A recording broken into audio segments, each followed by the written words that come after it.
Vamos fazer juntos? Faz com a Bíblia na mão, tá? Então fica uma dica, coloca lá o papelzinho aí, a cópia em cima da Bíblia, ou cola aí na capa dela. Vamos lá? Esta é a minha Bíblia. Eu sou o que ela diz que eu sou. Eu tenho o que ela diz que eu tenho. Eu posso fazer o que ela diz que eu posso fazer. Hoje eu serei tocado pela palavra de Deus. Eu audaciosamente confesso que a minha mente está alerta, meu coração receptivo. Eu nunca mais serei o mesmo. Eu estou pronto para receber a incorruptível, indestrutível, sempre viva semente da palavra de Deus. Eu nunca mais serei o mesmo. Nunca, nunca, nunca. No nome de Jesus, amém. Glória a Deus por isso. Nós nunca mais seremos os mesmos quando nós realmente formos tocados pela palavra de Deus. Pai, direciona nossas vidas essa manhã. Pedimos a cobertura do sangue do Cordeiro de Deus, que tira o pecado do mundo, que nos lava, que nos renova, que transforma, que muda as nossas vidas, que vem apagando e limpando todos os nossos pecados, tudo que impede o teu agir, o teu fluir de nossas vidas, limpando, Senhor, todo pecado de palavra, de obra, de pensamento. Limpa, Senhor, as nossas vidas, muda, Pai, os nossos corações nessa manhã. Pedimos a direção do nosso estudo, que o Senhor possa falar poderosamente às nossas vidas, fala aos nossos corações, traz o conhecimento da Tua Palavra, traz, Senhor, a Tua Palavra com ousadia, com autoridade, com intrepidez, ó Pai, sobre nossas vidas esta manhã.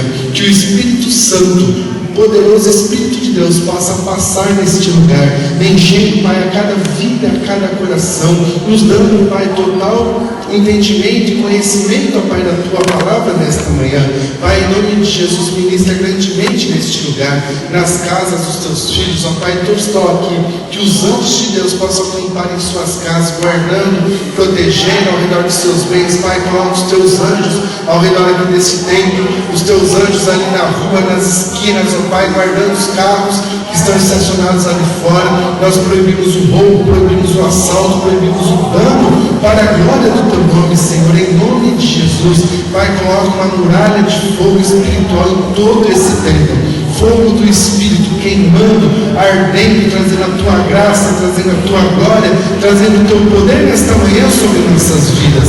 Meu Pai, em nome de Jesus, gere diferença em nosso meio. Pai, que esta manhã seja uma manhã diferente, seja uma manhã do renovar do Teu poder, uma manhã do renovar do Teu Espírito, uma manhã do renovar da Tua Palavra, de renovar o compromisso com a Tua Palavra, de renovar o compromisso com a Tua verdade, meu Pai, em nome de Jesus. E que o Espírito de Deus, Ele tenha o primeiro lugar, que o Espírito de Deus possa falar a todo tempo, que o Espírito de Deus, Ele possa sondar a cada coração, porque só Tu, Senhor, conhece o que cada um nesta manhã necessita ouvir. Pai, em nome de Jesus, fala com os Teus filhos amados, fala com os Teus filhos queridos que estão aqui nesta manhã, em nome de Jesus. Pai, também ministra em cada sala de aula, em cada professor, em cada criança que está ali do outro lado. Pai, que o Espírito Santo invada as salas de aula agora, invada o coração dessas crianças, meu Pai, que eles possam, Senhor, compreender a Tua Palavra na linguagem, Senhor,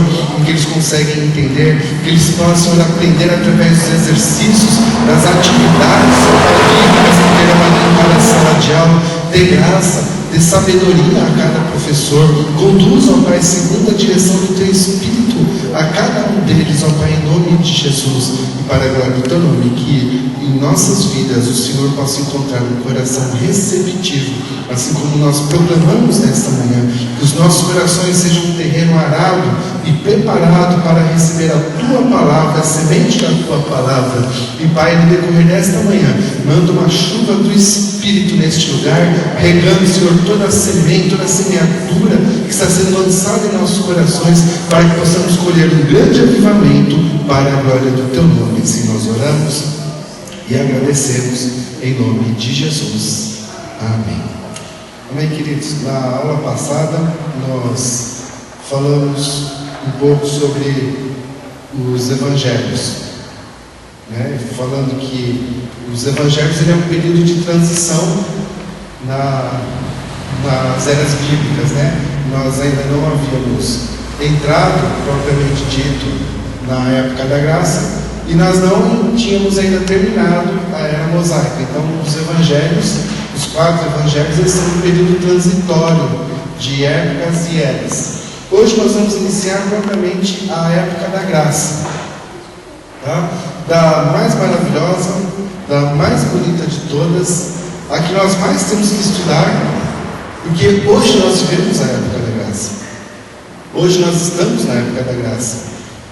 Sempre quando nós perguntamos nas igrejas, em qualquer lugar que nós encontramos igrejas, qual é o melhor estudo da palavra de Deus que nós poderíamos ter? Todo mundo sempre fala que o melhor estudo seria o Apocalipse, que todos gostariam de conhecer o Apocalipse, todos queriam entender um pouco mais do Apocalipse, do final dos tempos, de como será o arrebatamento, de como será o milênio, como será a segunda vinda de Cristo, que são 2 acontecimentos diferentes. Nós vamos passar nas outras aulas propriamente ditas, mas o principal estudo da palavra de Deus que nós temos que ter hoje é a época da graça, porque é a época que nós estamos vivendo hoje. Não adianta nós queremos conhecer o nosso futuro se nós não estamos vivendo o presente. Se nós não vivemos o nosso presente com Deus, nós não teremos o nosso futuro com Deus. Então não adianta a gente querer destrinchar, estudar, esmiuçar o que vai acontecer no final dos tempos,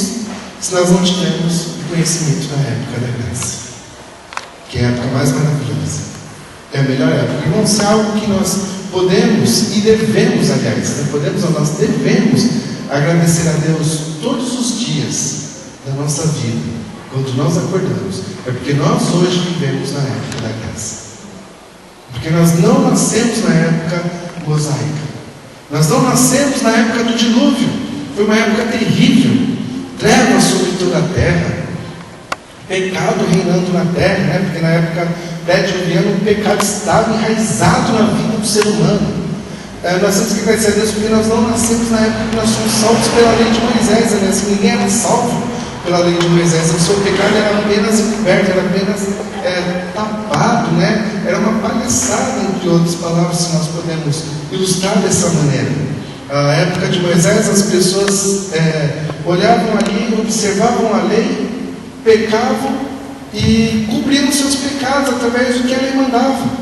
A lei ordenava ali que para quem contasse mentira, deveria oferecer 2 pombinhas em sacrifício. Então você contava mentira, caçava 2 pombinhas, oferecia ela em sacrifício, seu pecado estava tampado. Aí amanhã depois você contava outra mentira, caçava mais 2 pombinhas, lançava em sacrifício e seu pecado novamente era tapado. Então quando você projetava contar uma mentira, já caçava 2 pombinhas lá, já deixava ela guardada em casa, não, já deixa guardadinha aqui, porque amanhã eu vou contar uma mentira, então já está guardadinha aqui, Então nós disfarçávamos o nosso pecado. O homem disfarçava o seu pecado na época de Moisés. Na época de Diluviano então era pior ainda, porque ele nem disfarçava. Ele vivia na cara dura, na cara de pau do pecado, vivia na cara do homem, e ele se dava ao pecado.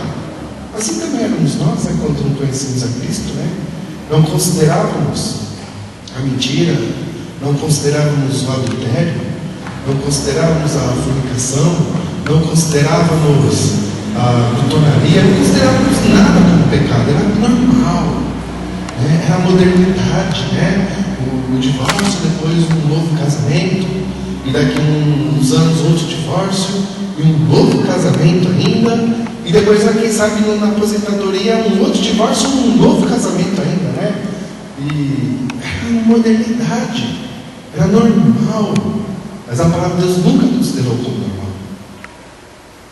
A palavra de Deus ela nunca considerou como normal.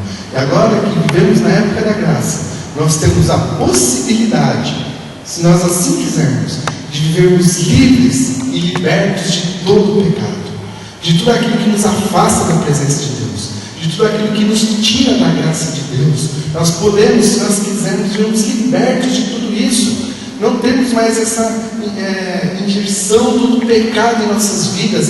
Não estamos mais agarrados ao pecado. Não estamos mais escravizados ao pecado. Nós somos livres. Porque Jesus, Ele conquistou a nossa liberdade. A época da graça é maravilhosa por causa disso. Por esse motivo ela é maravilhosa. Porque é a época da liberdade. É a época que nós somos livres realmente. É a época que você não precisa mais tratar o seu ego. Nós não precisamos mais tratar o nosso interior através do pecado, satisfazer o nosso interior através do pecado, porque o nosso interior ele é satisfeito com a presença do Espírito Santo. O nosso interior ele é satisfeito com a graça salvadora de Jesus. O nosso interior hoje ele é satisfeito com o poder de Jesus que habita em nosso meio, que habita em nossos corações. Amém, queridos? Espero que você esteja compreendendo realmente a maravilha da época da graça. Porque nas outras épocas, as pessoas elas não viviam no pecado porque optavam pelo pecado. Não, aqui tem o caminho de Deus, aqui tem o caminho do pecado. Eu vou andar pelo caminho do pecado ou pelo de Deus. A pessoa ela era obrigada a andar pelo caminho do pecado porque ela era escrava do pecado. Ela só satisfazia as suas necessidades através do pecado. Vamos usar um exemplo aqui mais básico, por exemplo, o viciado. A pessoa que é viciada, ela sabe que o cigarro é algo mais simples que possa existir, que aquilo vai trazer problemas para a sua vida. Ela sabe que se ela fumar por mais de 20 anos, ela vai contrair até um câncer dentro do seu pulmão. Ela sabe disso, só que ela é escrava do pecado. Outro dia uma pessoa passou do meu lado, estava conversando, com uma pessoa que fuma, passou um viciado do meu lado e ofereceu cigarro. E a pessoa olhou para mim e falou assim: você é crente, então você é escravo. Você não pode fumar, você não pode beber, você é escravo. Falei: passou uma pessoa fumando aqui, subiu o cheiro de nicotina. Ela me ofereceu: aceita cigarro? Eu tive a opção de falar assim: não, muito obrigado, não preciso. A pessoa que estava do meu lado, que era viciada, ela não conseguiu ficar sem acender um cigarro, porque o cheiro da nicotina subiu no nariz dela. Agora fala: quem que é o escravo? Aí eu perguntei, ele é para a gente chutar, de vez, A gente pisou e chutou mais um pouco, Aí ela perguntou para a pessoa: quanto tempo você fuma? 25 minutos. Tentou parar? Tentei. Quantas vezes? 3. Conseguiu? Não. Quem que é escravo? Quem que é escravo? Algo muito simples de se calcular. Quem que é escravo? Aquele que não tem a opção de escolha.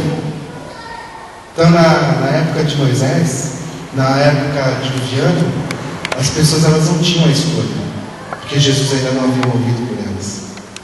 O sangue ainda não havia sido derramado. Eles eram escravos do pecado.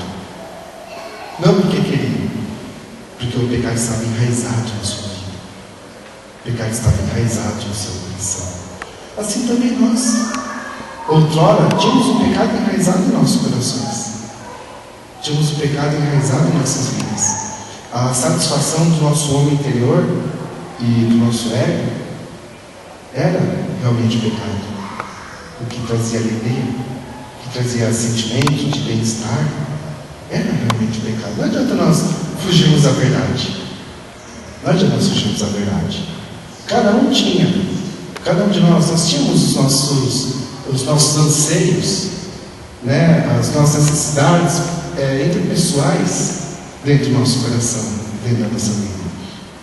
Mas hoje, na época da graça, o que preenche e satisfaz a nossa vida é o Espírito Santo estar dentro do nosso coração. Qual que é a nossa maior alegria? É ser cheio do Espírito Santo, é termos a certeza da nossa salvação. Mesmo sem estudar qualquer letra do Apocalipse, nós temos a certeza da nossa vida eterna com o Senhor. Isso nos satisfaz. Isso nos enche de alegria. Outra possibilidade que nós temos na época da graça, nós temos a possibilidade de executarmos os nossos ministérios para a glória de Deus. Na época mosaica, nem todos eram sacerdotes, nem todos oravam, nem todos podiam estar diante de Deus. Somente o sumo sacerdote. Nem era um sacerdote, era o sumo sacerdote. Um único poderia entrar na presença de Deus. Um único tinha contato com Deus. Um único ouvia as palavras de Deus. Os profetas, na época dos juízes, eram eles que recebiam as mensagens de Deus. Não era qualquer pessoa. Hoje, todos nós que somos filhos de Deus, temos a grande possibilidade de orar e estar na presença de Deus. Porque hoje nós vivemos na época da graça. Temos motivo para agradecer a Deus? Amém? Muitos motivos para agradecer ao Senhor. Na época mosaica, amados, por mais que eles tinham os cânticos lindos, mas que tinham as canções de Israel, né, que são chamadas de lindas canções, mas que eles tinham as danças. Hoje nós temos o Espírito Santo, que move no meio do louvor, que quando nós começamos a cantar e entoar cânticos ao Senhor, enche o nosso coração de alegria. É visível, né? Na época mosaica, enquanto eles cantavam e entoavam cânticos ao Senhor, eles podiam levantar a mão quanto quisessem. Eles não sentiam o poder do Espírito Santo, porque o Espírito Santo estava disponível a ninguém naquela época. Hoje, no meio ao mais simples louvor, apenas um violão tocando ali sem equipamento nenhum ligado. Hoje, o mais simples louvor, você pode levantar as suas mãos e sentir o Espírito Santo tocando na sua vida. Sentir o Senhor receber o seu louvor, se alegrando daquilo que está entoando o seu coração. Hoje, na época da graça, é muito diferente. É muito mais maravilhoso. É muito mais maravilhoso. Mas o Espírito milita contra a carne e a carne milita contra o Espírito. Sim, realmente, Efésios capítulo 6 nos diz que realmente existe essa batalha da nossa mente com a nossa carne. Mas graças a Deus, porque Romanos, capítulo de número 8, lá pelos versos, vamos abrir ali, não estava, nada disso estava programado para nós farmos, mas Romanos, capítulo 8,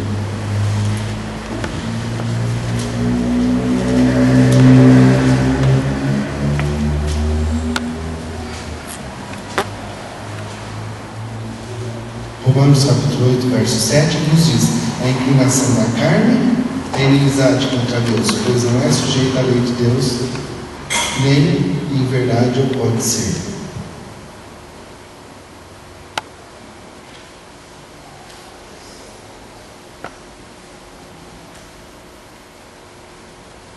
O verso 11, né? Seria o 11, ó. Se o Espírito daquele que dentre os mortos ressuscitou a Jesus habita em vós, aquele que dentre os mortos ressuscitou a Cristo Jesus vivificará também os vossos corpos mortais pelo seu Espírito que em vós habita. Ele vivificará os nossos corpos mortais pelo seu Espírito que em nós habita. Amém? Nós temos essa certeza que os nossos corpos mortais, esse osso que nós temos aqui, um dia serão vivificados em Cristo, mas não pelo nosso Espírito, mas pelo Espírito daquele que habita em nós. O Espírito daquele que habita em nós um dia irá vivificar esse corpo aqui, essa simplicidade que nós temos aqui. Ele vai trazer vida, vai gerar vida real, vida eterna em nós. E nós veremos realmente para sempre com o Senhor. Como liga um ventilador? Eu estou derretendo. Olha os seus irmãos aí, mas está quente, não está? Não? É só eu? Vou dizer. Não precisava destruir o som. Obrigado. Bem, amados, então a época da graça, ela inicia um domingo de manhã. Nós temos de todas elas, é a única que nós temos uma data marcada para o seu início. Ela inicia no domingo de manhã, lá em João capítulo 20, verso 15, quando Maria chega ao túmulo, está ali procurando Jesus, e Jesus que se apresenta, ela, lógico que ela não percebe que era o Senhor, ela pensa que era um jardineiro, e Jesus pergunta a ela: por que procurar entre os mortos aquele que vive? Por que você está procurando no túmulo aquele que está vivo? Por que você está procurando aqui entre são depositados aqueles que já desceram a sepultura, aquele que não está mais na sepultura? Então aí, nesse versículo, exatamente nesse ponto, se inicia a época da graça. Ela não se inicia com a morte de Jesus, ela se inicia na ressurreição de Jesus. Nós vamos estudar agora rapidinho, antes de nós entrarmos nela, o porquê que ela se inicia na ressurreição de Jesus. Nós vamos ali então para Romanos capítulo 6. Abre rapidinho comigo, irmãos, para nós entrarmos no nosso estudo hoje. Romanos capítulo 6. Nós vamos ver por que a época da graça ela não inicia na morte, mas ela inicia na ressurreição. Romanos capítulo 6, nós vamos misturar aqui um pouco os versículos para a gente entender melhor, tá? Então vamos lá, Romanos 6, verso 5. Todos acharam? Para você acompanhar? 6, verso 5. Se formos plantados juntamente com ele na semelhança da sua morte, também seremos na da sua ressurreição.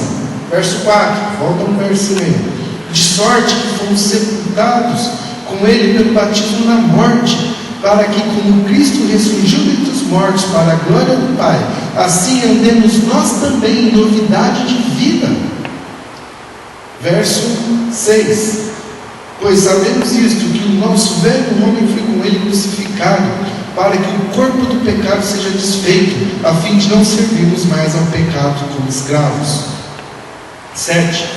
Porque aquele que está morto está justificado do pecado. Ora, se já morremos com Cristo, cremos que também com ele viveremos, pois sabemos que, havendo Cristo ressurgido dentre os mortos, já não morre, a morte já não tem mais domínio sobre ele, pois quanto a ter morrido de uma vez, morreu para o pecado, mas quanto a viver, vive para Deus. Assim também vós, considerai-vos como os mortos para o pecado, mas vivos para Deus em Cristo Jesus, o nosso Senhor. Não reine, portanto, o pecado em vosso corpo mortal, para lhe obedecer às suas consciências, nem tampouco apresentei os vossos membros ao pecado por instrumento de iniquidade, mas apresentai-vos a Deus como vivos dentre os mortos, e vossos membros a Deus como instrumentos de justiça, pois o pecado não terá domínio sobre vós, porque não estáis debaixo da lei, mas debaixo da graça. Amém, queridos? Então aqui você entende, você compreende muito bem que a ressurreição de Jesus, ela faz parte da nova vida, ela faz parte da época da graça. A ressurreição de Jesus, ela inicia a época da graça, ela inicia um novo ciclo em nossas vidas. Porque, amados, que a Igreja Católica, ela prega tanto a morte de Jesus, e ela não prega a ressurreição. Por que a Igreja Católica, amados, antigamente fazemos parte, né? Você entra em qualquer igreja, você vê Jesus crucificado, Jesus pendurado numa cruz, aí aqui na matriz aqui de Salvador, lá no fundo lá tem o corpo de Jesus, aí num caixão, né? Um túmulo ali, assim, algo de vida, assim, você pode ver ali, lógico que é um corpo, né? A imagem do corpo ali de Jesus ali colocado. Por que eles celebram tanto a morte de Jesus? Porque eles nunca experimentaram a nova vida.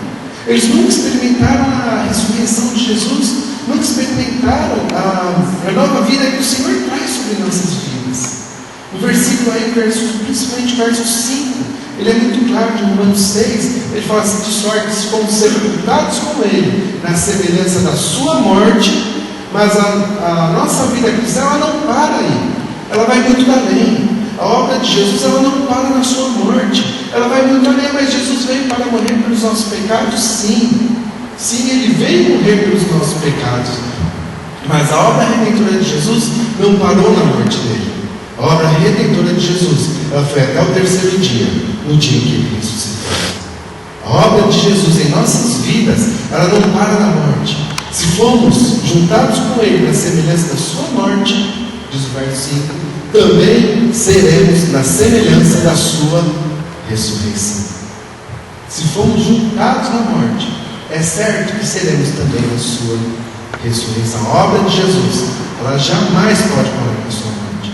Nós jamais podemos pregar unicamente a morte de Jesus. Porque o dia mais importante para nós, amados, é a celebração da Páscoa, e não a sexta-feira da Paixão. Mais importante para nós, mais importante do que o Natal ele é maravilhoso, porque nasce a nossa esperança, nasce a esperança de que um Redentor realmente veio à Terra, veio para nos salvar. A maior celebração que nós temos é a Páscoa, onde nós celebramos a ressurreição de Jesus, porque Jesus morreu pelos nossos pecados. crucificado, sim, assim como diz o texto que nós lemos. Ele foi sepultado pelos nossos pecados. Quando Jesus entrou naquele túmulo, os nossos pecados entraram juntamente com ele.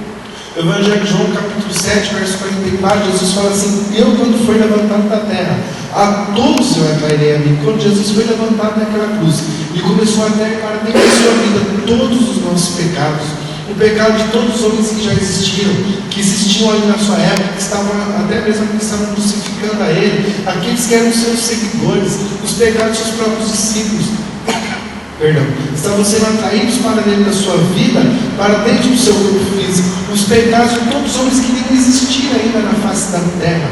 Nós vemos ali que Jesus ficou com o seu rosto totalmente desfigurado, porque o pecado estava entrando na sua vida. Houve trevas sobre toda a terra. Deus tapou o sol naquele momento para que ninguém visse o rosto do seu filho machucado pelo pecado, cheio do pecado, cheio da nossa transgressão. E naquele túmulo, naquela sexta-feira, os nossos pecados foram sepultados juntamente com Jesus. Uma grande pedra foi rolada naquele lugar. Uma grande pedra foi rolada na frente daquele túmulo. Irmão, deixa essa pedra lá. Não mexe ela não. Há muitos pecados que são lançados no túmulo de Jesus. E muitas vezes nós ainda rolamos a pedra para darmos uma olhadinha nele. O que você está entendendo, né? Quando nós sentimos prazer de nos lembrarmos daquilo que nós fazemos quando nós não tínhamos Cristo. Não sinta prazer nisso. Deixa a pedra ali. Deixa a pedra tampando a entrada daquele túmulo. Mas ao terceiro dia, aquele domingo de manhã, Jesus ressuscitou. E nós, que fomos sepultados juntamente com Ele, também ressuscitamos para uma nova vida agora com Deus. Diz aqui o verso 5, né? Se fomos plantados juntamente na semelhança da sua morte, também somos plantados na semelhança da sua ressurreição. Jesus, ele não ressuscitou como homem, ele ressuscitou como Deus exaltado. Jesus não ressuscitou como Deus homem aqui na terra, como Emmanuel. Ele ressuscitou como Senhor e Rei. A palavra de Deus diz que Jesus, enquanto estava aqui na terra, ele era o unigênito Filho de Deus. Assim como nós vemos em João 3,16, né? Porque Deus amou o mundo de tal maneira que deu o seu unigênito, o seu único Filho, para morrer por nós naquela cruz. Mas quando Jesus ressuscitou, diz a palavra que ele ressuscitou como primogênito de muitos irmãos. Ele não ressuscitou como Jesus unigênito, ele ressuscitou como primogênito, o primeiro de muitos filhos que Deus tinha. O primeiro de muitos filhos que estavam sendo adotados naquele lugar, estavam sendo injetados em Cristo e na vida com Deus naquela manhã, naquele domingo de manhã. As nossas vidas foram totalmente transformadas e hoje nós temos uma nova vida. Por isso que a obra de Jesus, ela não para apenas na cruz. A obra de Jesus se estende até o terceiro dia, até o dia que nós somos ressuscitados juntamente com Ele, e hoje podemos viver e expressar a nova vida em Cristo. É somente através da ressurreição, é somente através de Jesus, é somente através de Cristo realmente que nós temos essa nova vida. E pode falar. Nós tivemos um prelúdio da graça ali na cruz. Nós tivemos um prelúdio da graça ali na cruz, com um bandido ali do lado de Jesus, porque ele fez todos os passos que nós fazemos, né? Ele reconheceu Jesus como Senhor, ele reconheceu que era pecador e reconheceu que necessitava de salvação. E Jesus ali na cruz declara: ainda hoje comigo estás comigo no reino dos céus. Nós vemos assim, um bandido, um criminoso, se ele estava na cruz, era um dos piores da época também, e reconhecendo Jesus como seu Senhor e Salvador, entrou nos céus, antes mesmo da sua ressurreição. Só Deus pode fazer isso. Então, foi um prelúdio maravilhoso que nós vemos ali nesse bandido, nesse criminoso. Quer dizer, sem reputação, sem uma vida nem com um religioso ou fariseu, coisa parecida, mas encontrou graça e salvação em Cristo Jesus. Essa é a morte e a ressurreição de Jesus que nós hoje comemoramos e fazemos parte dessa graça. ler, amados, aproveitando o gancho do outro livro, vamos ler Lucas 23,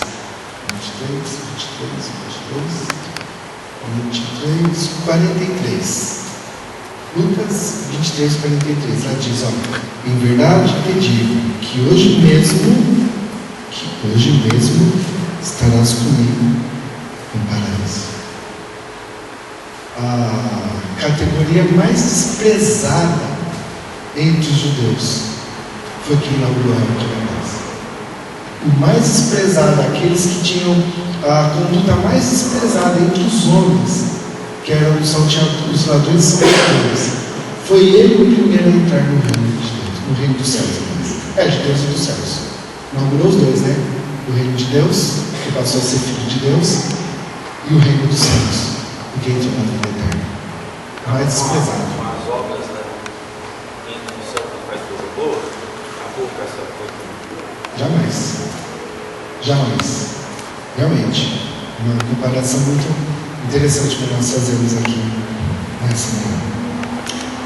Irmãos, a época da graça, ela passa pelo livro de Atos, tá? Que é o livro histórico do Novo Testamento, mas ela não é apenas o livro de Atos, tá? Enquanto que nós encontramos no Velho Testamento, nós encontramos 8 livros históricos, tá?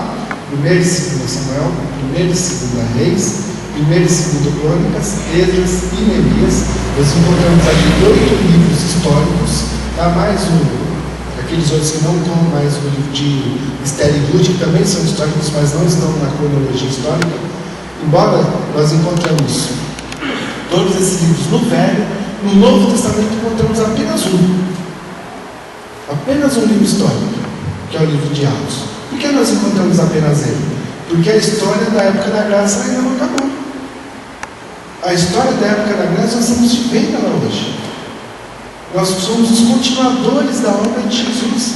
Nós somos os continuadores do livro de Atos. O livro de Atos vai até um certo ponto na vida dos discípulos, dos apóstolos de Cristo e do apóstolo Paulo. Ela vai até um certo ponto. E onde que continua o livro de Atos? Agora, nesse domingo de manhã, quando nós estamos aqui ouvindo a palavra de Deus, quando nós estamos aqui comentando o Senhor, quando nós vivemos ali fora a vida cristã. Vamos querer comentar? Vamos falar assim, a lei, a graça e o livre-arbítrio. A palavra de Deus ela diz que temos que andar em novidade de vida. O ladrão ele não teve essa oportunidade de voltar para o mundo e mostrar a novidade de vida. Concorda? Tudo bem, a lei nos liberta, mas a lei da semeadura ela é real e verdadeira. Deus, né? Gálatas 6, 7, não se deixa esclarecer. E aquilo que eu semeio eu colho. Você pode ver que fica quanto período sem chover, a grama está morta. Aí cai uma gotinha de chuva, ela aviva de novo. Então eu entendo que a graça é liberdade. Ser sepultado com Cristo verdadeiramente depende de um querer e de você seguir o que Deus te orienta. Você tem um livre-arbítrio, você aceita realmente entregar a Deus tudo aquilo que você acha que é errado, para que Ele te transforme e você viva em novidade de vida. Você escolha andar no caminho errado e colhe as consequências dele, porque Ele não se deixa esclarecer com o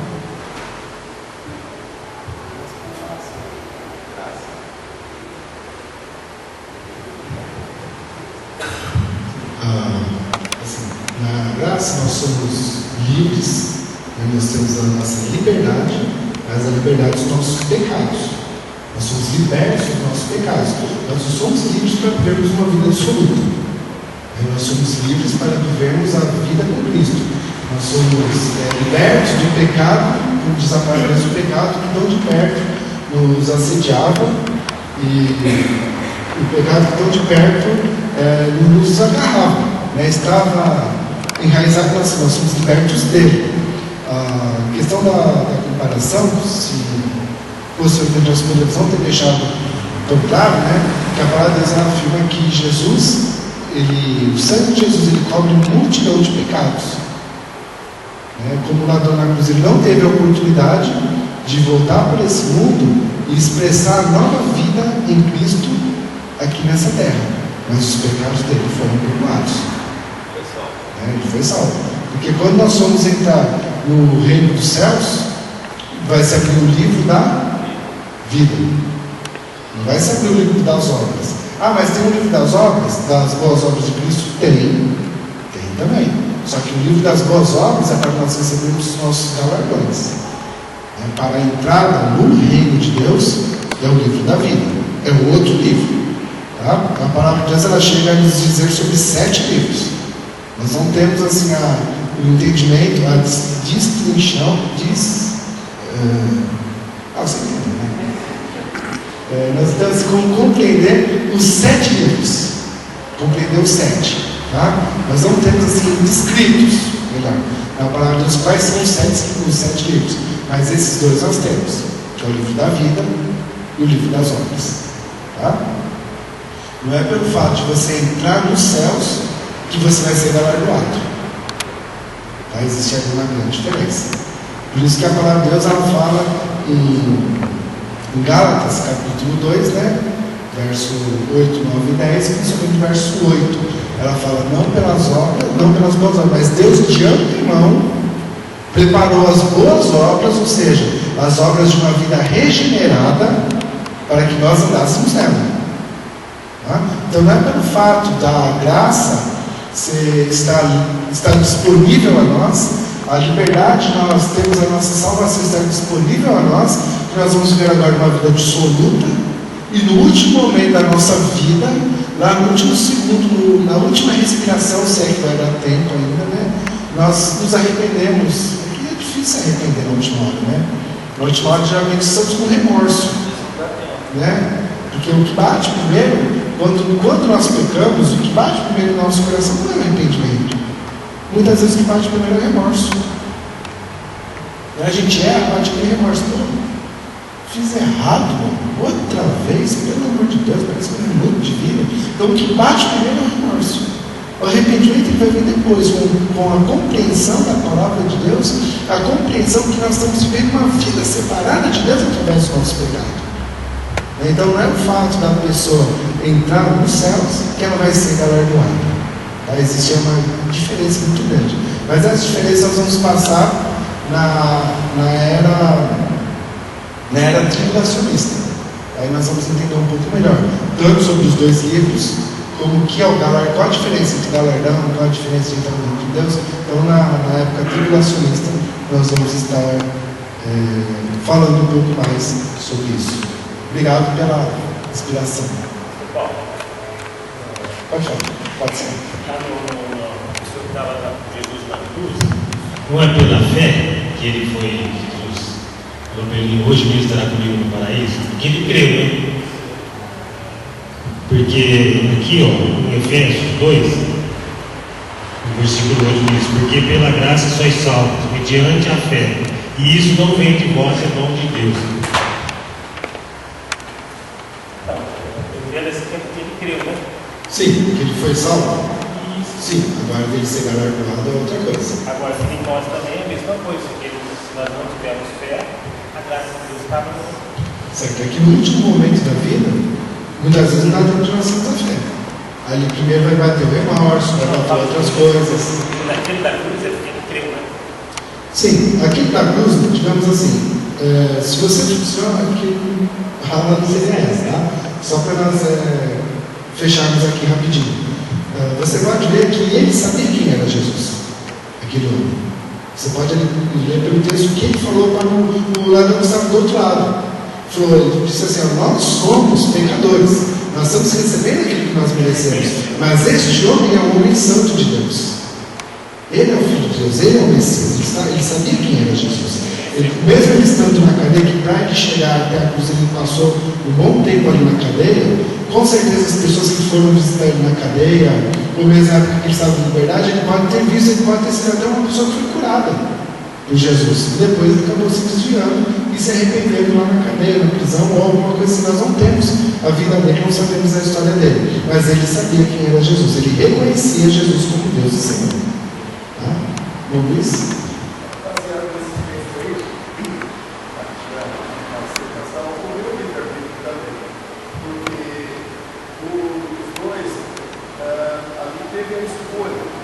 com a instituição de hoje. Eu penso que aquele que aceitou seria as pessoas que aceitaram o Evangelho. Como quando o mundo, uma pessoa hoje de hoje, a fé para o Evangelho, não é fé. Então, comparando o texto de hoje, eu vejo dessa forma. Aquele que aceitou Jesus é o que está lá. Então, a pregação do Evangelho de hoje é toda de coração. As pessoas que não investem em seguir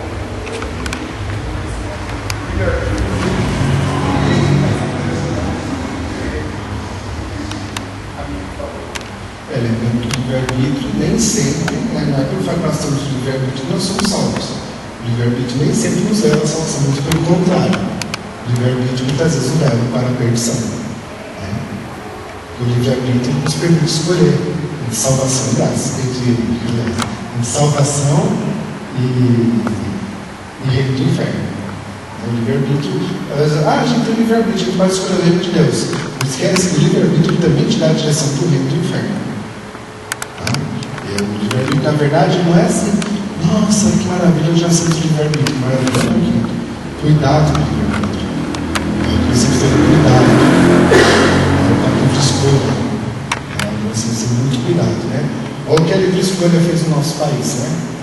A PL 122 não é uma livre escolha para quem quiser, né? Vai se casar com pessoas do sexo oposto ou do mesmo sexo. É a livre escolha. Ela tanto pode te levar para o reino de Deus como para o reino das trevas. Muito boas comparações também. Muito bom. Vamos então para Lucas capítulo 24, Evangelho de Lucas 24, para nós entrarmos então em Atos.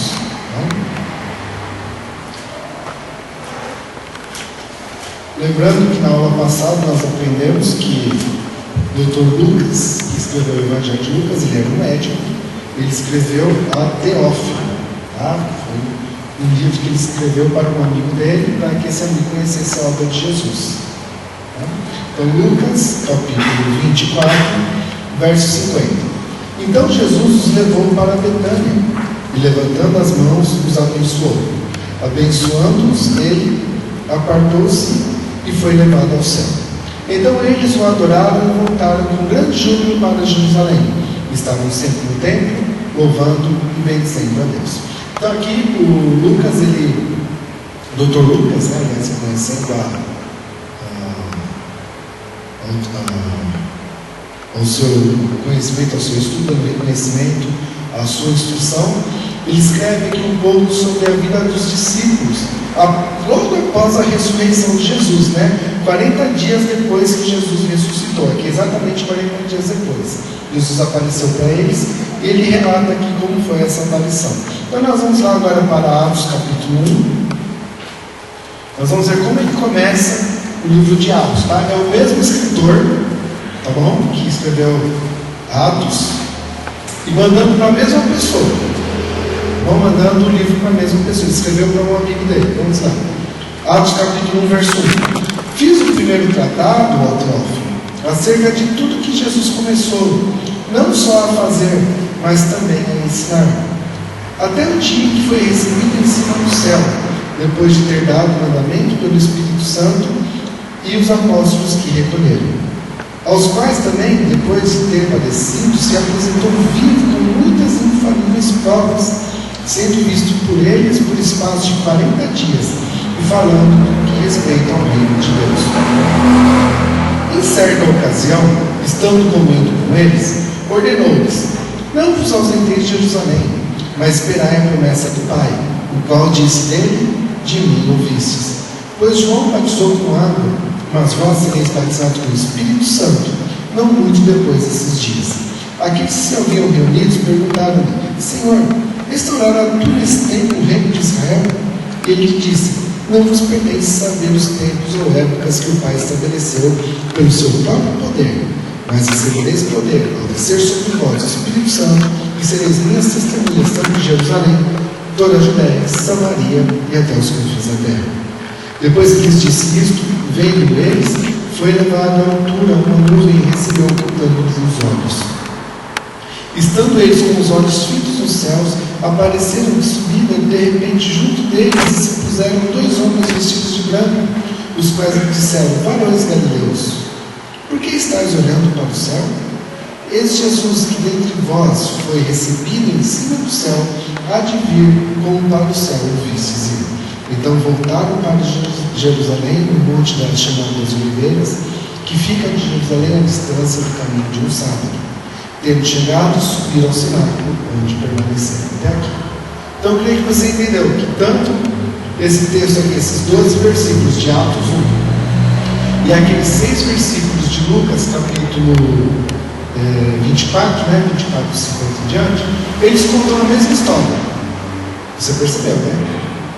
Eles contam a mesma história, tá? Lucas, capítulo 24, a partir do verso 50, e aqui Atos, capítulo 1, do verso 1 ao verso 12, contam o mesmo acontecimento. É a mesma pessoa, o mesmo escritor, contando o mesmo acontecimento. Só que aqui em Atos ele destrincha um pouco mais.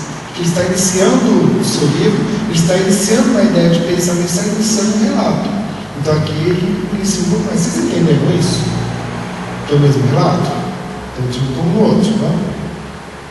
Aqui no livro de Atos ele fala que eles chegaram lá no verso 12, chegaram em Jerusalém e subiram para o Monte das Oliveiras, para um lugar chamado Cenáculo, 40 dias após a ressurreição de Jesus. Bom, no dia de Pentecostes, a festa de Pentecostes, ela era comemorada 50 dias após a Páscoa. Jesus ressuscitou na Páscoa, certo? 40 dias após a ressurreição de Jesus, eles entraram no cenáculo. E agora no capítulo 2 de Atos, nós vamos ver o que aconteceu 10 dias depois. Tá? Por quê? Porque diz lá, capítulo 2: e cumprindo-se o dia de Pentecostes, estavam todos reunidos no mesmo lugar.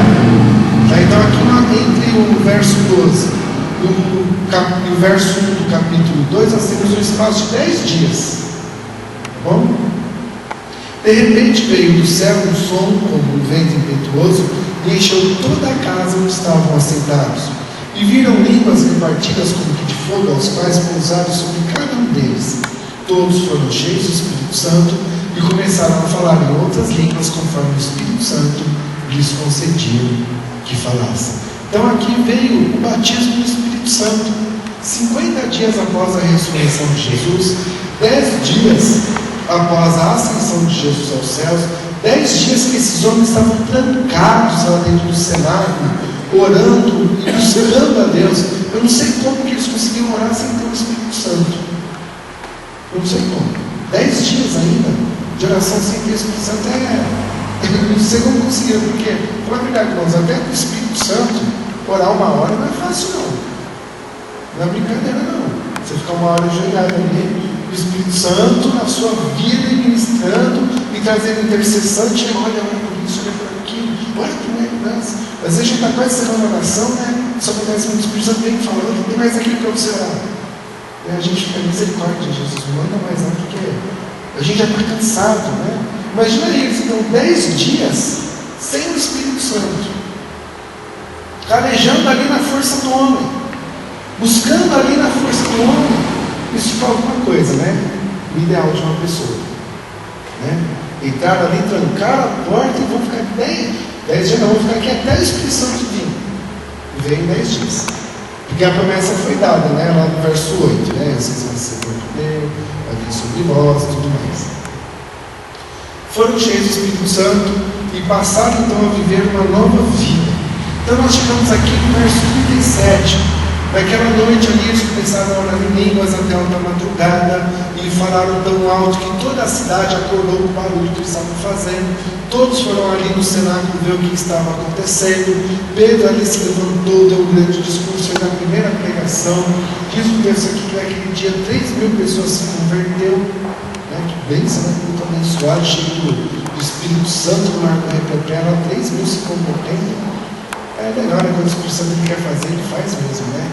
A gente não precisa programar nada, quando ele quer fazer, ele faz. É interessante, uma vez nós fomos ali na igreja Deus e Amor, e lá não teve palavra. Na hora que você chega, você vai embora, eles estão orando, né? Glória a Deus, aleluia, aleluia, glória a Deus o tempo todo. Aí no finalzinho, depois sem pregar assim, não, quem quer aceitar Jesus? 3 anos falou, eu. Quem faz é o Espírito Santo.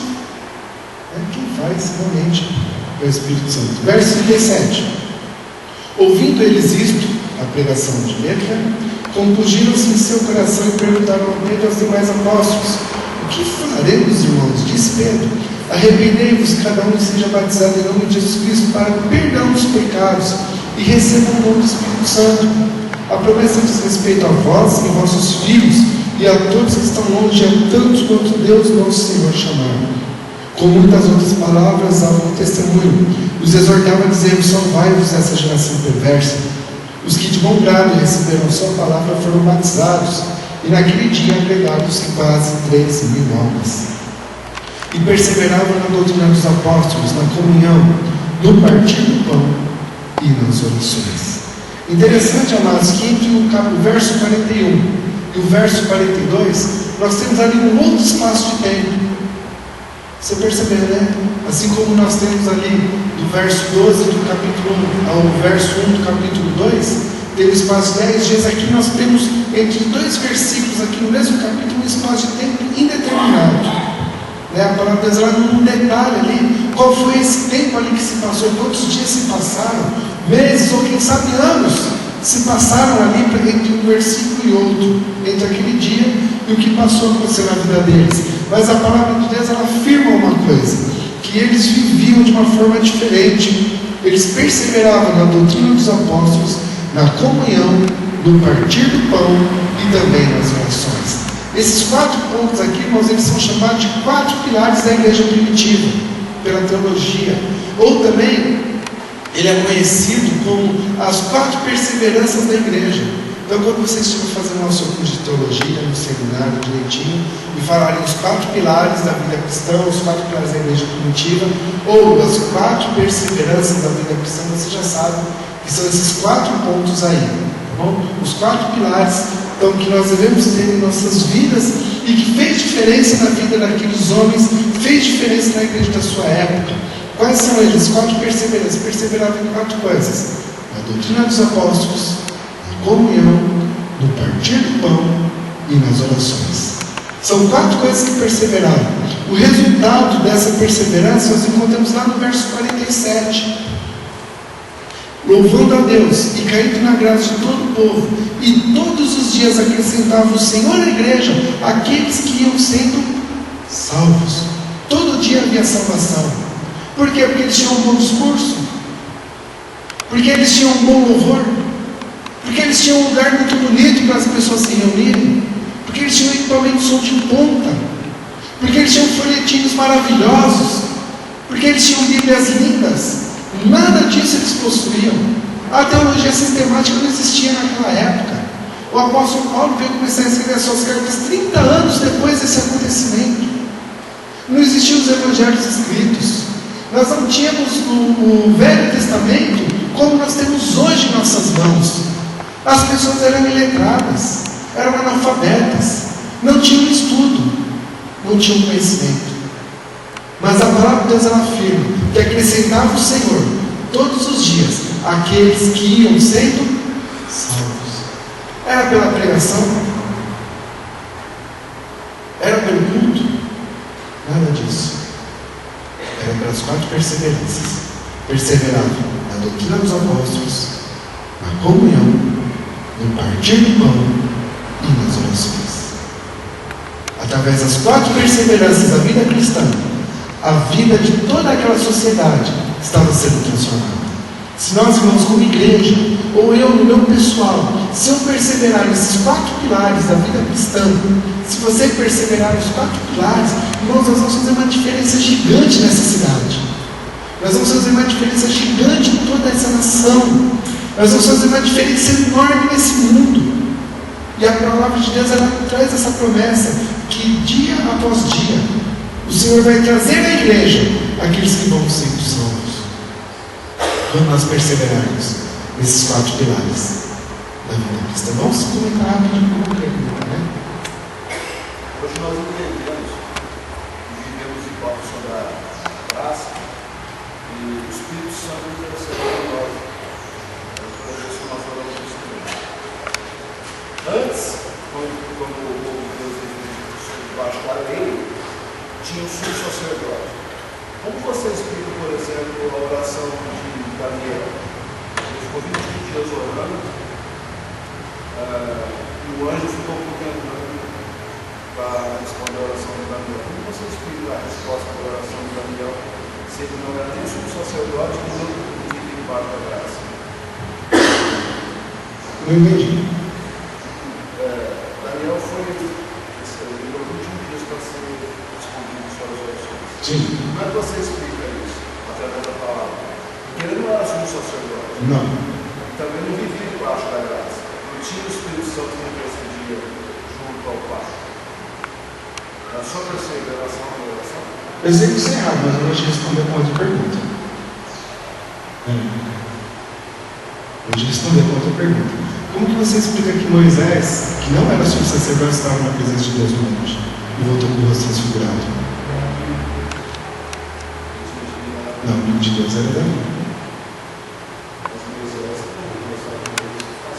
Sim. E ele era um homem assim como Daniel, não era sumo sacerdote.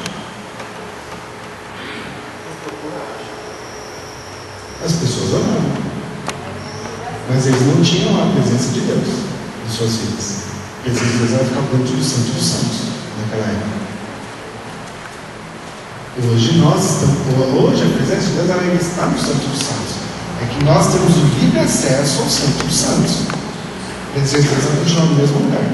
Só que hoje nós temos o livre acesso. Hoje nós podemos entrar no Santo dos Santos. O sacerdote, a função maior dele era sacrifício ao povo do pecado. Uma vez por ano. Mas acho que intimidade, qualquer um que desenvolve. Sim.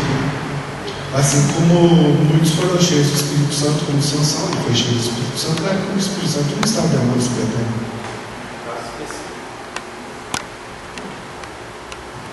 É que assim, houve assim, talvez eu não fui muito claro nas colocações, né? Eu posso ter trazido uma diferença aqui entre entrar na presença de Deus, no Santo dos Santos, e se fazer orações. Porque nós temos uma parábola de Jesus lá em Mateus, eu não vou lembrar agora do capítulo, mas é bem no início, que fala que dentro do templo haviam duas pessoas orando, um publicano e um cobrador de impostos.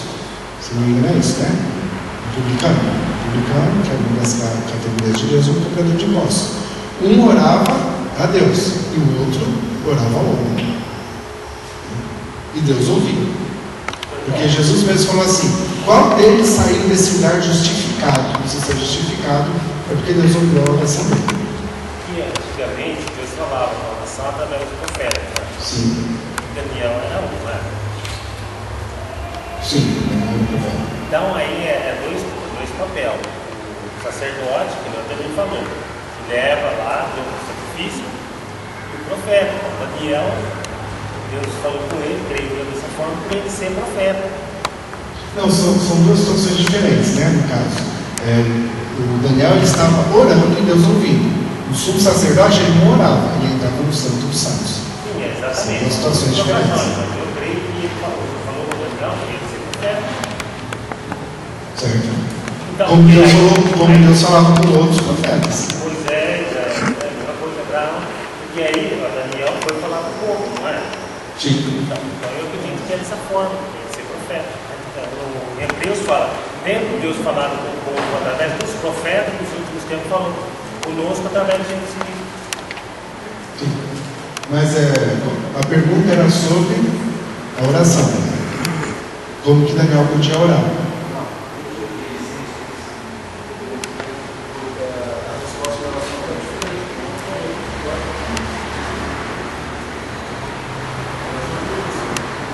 Eu não entendi a pergunta. Hoje nós temos livre acesso, como você falou. Sim, ao Santo dos Santos. Hoje, o Espírito Santo intercede entre nós. Sim. Nós não tínhamos o Espírito Santo para interceder. Não. E ele foi respondido. Sim. Não, você podia orar e Deus te respondia. Qualquer pessoa podia orar. Ruth orou, Deus respondeu. Justamente. Lê Hebreus capítulo 2. Hebreus capítulo 2. Aqui. Só o versículo. Mas são 10, 20. Eu estou no primeiro ponto da aula. Só o versículo. Irmão Alisson, pode falar. Então, ia perguntar a respeito da perseverança na doutrina dos apóstolos. Tem a ver essa doutrina dos apóstolos? Tem a ver ou não com a doutrina das igrejas? Tem uma coisa para nós? Não, nada a ver. Nada a ver. Muito pelo contrário. A doutrina dos apóstolos está lá em Romanos capítulo 1, verso 16, quando o apóstolo Paulo fala: não me envergonhe do Evangelho, porque o Evangelho é o poder de Deus para a salvação de todo aquele que crê. Muito pelo contrário, né?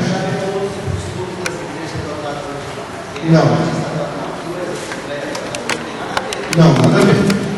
Né? A doutrina dos apóstolos perseveravam, então, na doutrina dos apóstolos, perseveravam no Evangelho puro, no Evangelho da salvação. Eles não pregavam outro Evangelho. Eles mantinham o Evangelho assim como eles receberam a salvação de Deus, a salvação de Cristo. Quando nós olhamos para a igreja hoje, a igreja tem perseverado no Evangelho puro?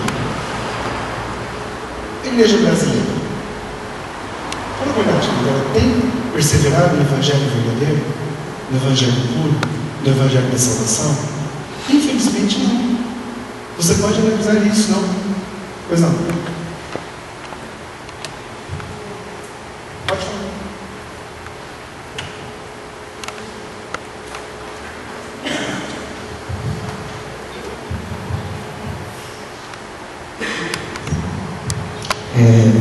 Graças a Deus para todos.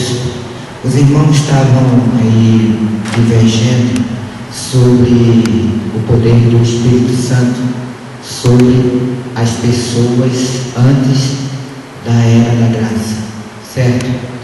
E foi citado o profeta Daniel. Aqui, no livro de Daniel, capítulo 5, fala, no versículo 11, fala assim: e há no seu reino o homem que tem o Espírito dos deuses santos. Nos dias de teu pai se achou nele luz e inteligência e sabedoria, como a sabedoria dos deuses. Teu pai, o rei Nabucodonosor, sim, seu pai, o rei, o constituiu chefe dos magos e dos encantadores, dos caldeus e dos feiticeiros, porquanto o espírito excelente, conhecimento e inteligência, interpretação de sonhos, declaração de enigmas e soluções de casos difíceis, e acharam neste Daniel, a quem o rei pusera o nome de Beltesazar. Chama-se, pois, Daniel, e ele dará a interpretação. Na época mosaica existia o seguinte: alguns homens eram ungidos pelo Espírito de Deus. Não todos oravam, porque muitos chegavam diante de Deus com as suas orações. Sabe por quê? Porque o judeu tinha esse propósito desde criança no seu coração: buscar o Senhor. Era ensinado, até hoje ainda é ensinado aos judeus, desde criancinha, desde começar a ler as primeiras palavras, ele é ensinado a buscar a Deus. Jeremias chegou diante de Zedequias e falou para ele: olha, esta é a vontade de Deus. Jeremias orou a Deus muitas vezes, Daniel orou a Deus muitas vezes, Elias orou a Deus muitas vezes. Esses são homens ungidos, mas existiam pessoas que oravam a Deus. E se você for lá no Muro das Lamentações, agora está cheio de gente lá orando a Deus. Elas têm o Espírito Santo na sua vida. Algumas até podem ter, mas outras não. porque elas não reconhecem a Jesus como o único e suficiente Salvador da sua vida, que é o Espírito Santo que direciona o homem a ter esta convicção. Somente o Espírito Santo de Deus pode dar a convicção ao homem de que ele está salvo. Quando a pessoa não tem o Espírito de Deus, ela não tem a condição de saber se ela está salva ou não. Ela coxia por dois sentimentos. Eles eram ungidos. Daniel era ungido pelo Espírito de Deus. Daniel, por isso que Deus ouvia suas orações. Mas Deus está inclinado a ouvir a oração de todo aquele que queira se achegar a Ele. Ele falou através da boca de Jeremias: clama a mim e responder-te-ei, e anunciar-te-eis coisas boas para todo aquele que clamar o nome dele, porque os meus ouvidos não estão agravados para quem não ouça. Todos aqueles que se achegarem a Deus, tendo o Espírito Santo ou não, Deus vai ouvir, porque Deus é misericordioso.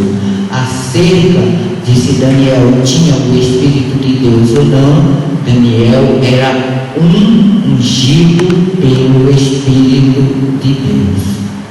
E muitos outros homens. Na época mosaica era assim que acontecia. Alguns tinham, outros não.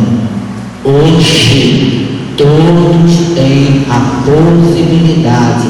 Esta promessa está no livro de Oséias. Ele disse que derramarei o meu Espírito sobre toda a carne, e vossos filhos e vossas filhas profetizarão, vossos velhos terão sonhos e visões. Então, todos, agora, na época da graça, têm a possibilidade de ter o Espírito Santo. Antes não acontecia isso, era somente alguns. Eram três classes, se eu não me engano.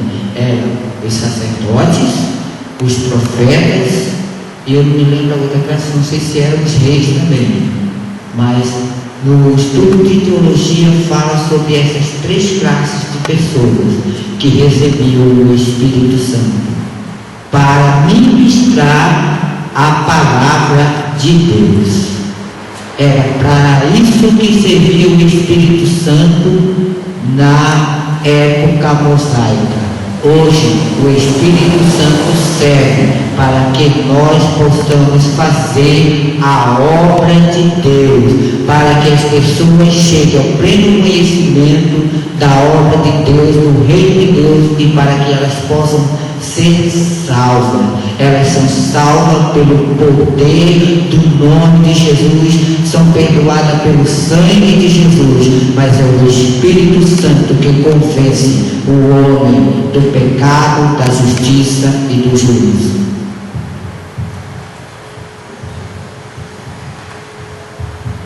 Eram os juízes, porque os reis eles eram ungidos por homens, ungidos por Deus juntamente eram os juízes. Mas também tinha outras pessoas que também não eram ungidas por Deus, tinham o Espírito Santo. Êxodo capítulo 31, você pode ler, se não me engano, capítulo 31, verso 1 a 5. Homens normais da terra foram cheios do Espírito Santo. Pessoas normais, que não eram nem profetas, nem juízes e nem sacerdotes. Pessoas normais também tinham do Espírito Santo. E todos oravam, né? E Deus ouvia também a todos. 2 Crônicas 7,14 diz: se meu povo se humilhar, orar e me buscar, se converter do seu mau caminho, então eu ouvirei dos céus, perdoarei os seus pecados, virei e sararei a sua terra. Verso 15 diz: e agora os meus ouvidos estão atentos, agora os meus ouvidos estão atentos às orações que forem feitas neste lugar. Então Deus falando. Ministério do Louvor, vocês podem já se posicionar.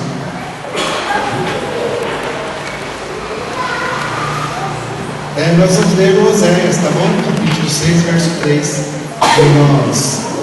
Nós lemos todos os domingos de manhã. Oséias, capítulo 6, no verso número 3.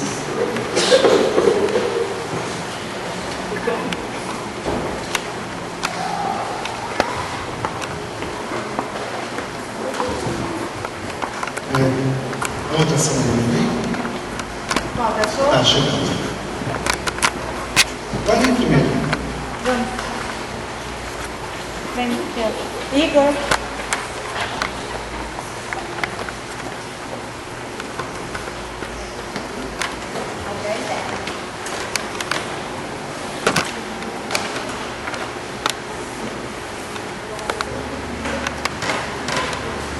Deus, por meio de Cristo, nos transforma de inimigo em amigos dele. Onde está escrito isso? 2 Coríntios 5:18. Muito bem.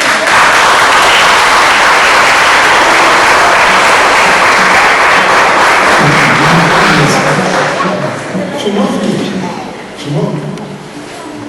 Vai estar disponível na internet, tá? Se você quiser ver o seu filho lá. Sala, João.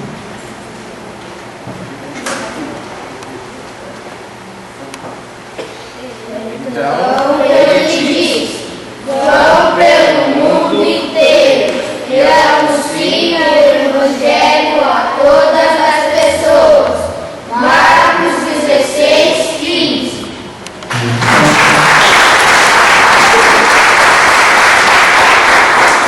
Vamos lá, meus queridos, adultos? Vamos lá? As versões são um pouco diferentes, mas a gente vai registrando.